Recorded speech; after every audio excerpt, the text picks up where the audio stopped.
জন্ম, মৃত্যু, বিয়ে, রিজিক, এই চারটি জিনিস নাকি বিধার নিকট, সৃষ্টিকর্তার উপর। তাই আমরা অনেক সময় অনেক কিছু মানতে নারাজ, খুবই নারাজ, মানতে চাই না, কিন্তু আমাদের মেনে নিতে হয়, মেনে নিতে হবে। দেখুন, ভুল ত্রুটির ঊর্ধ্বে কিন্তু কেউ না। ভুল মাত্রই মানুষ করে, ভুল থেকে মানুষ শেখে, মানুষ বোঝে, মানুষের মধ্যে রিয়ালাইজেশন হয়। জীবনটা খুবই ছোট। এই স্বল্প জীবনে, স্বল্প সময়, স্বল্প জীবনের জন্য আমরা অনেক বড় বড় অপরাধ করে ফেলি, অনেক বড় বড় ভুল করে ফেলি, যেগুলো থেকে আমাদের আসলে বোঝা উচিত, জানা উচিত যে সেই ভুলটি আর করব না, সেই অপরাধটি আর করব না। সৃষ্টিকর্তা আমাদের ভাগ্যে যা লিখেছে তা মেনে নিব, আর নিজেদের কর্মের মাধ্যমে কিছুটা পরিবর্তন করব লাইফকে। এটা ভেবে কিন্তু আমরা একে অন্যকে ক্ষমা করে দেওয়া উচিত। এই জীবন চলার পথে অনেকে অনেকের মন ভেঙেছে, হৃদয় ভেঙেছে, কষ্ট দিয়েছে, ব্যর্থ হয়েছে, ব্যর্থ করেছে। জীবনে নানান টানাপোড়েনের পরে অনেক সময় আমরা যা চাচ্ছি তা পাচ্ছি না, আমরা যা পাচ্ছি তা কখনো চাইনি। কিন্তু দিন শেষে সৃষ্টিকর্তার কিছু বিষয় তো আমাদের মেনে নিতে হবে, মেনে নিতে হয়। তাতেই মনে হয় এ মানবকুলের মঙ্গল।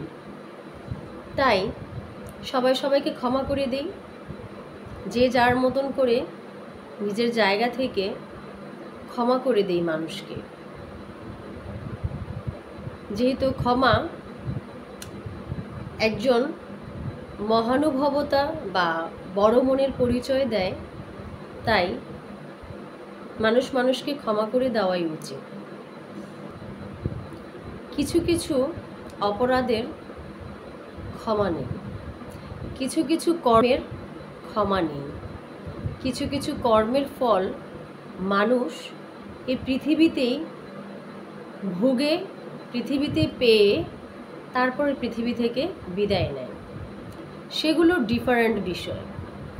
তবে জীবন চলার পথে আমাদের কিছু কিছু ভুল ত্রুটি, মানুষকে কষ্ট দেয়া, মানুষের জীবনের অনেক টানাপোড়েনে তাকে আঘাত করা, তার সাথে দুর্ব্যবহার করা, হ্যাঁ, এই সমস্ত বিষয়গুলো যখন রিয়ালাইজেশন হয় একটি মানুষের, তখন অপরপক্ষের মানুষের ক্ষমা করে দেওয়া উচিত।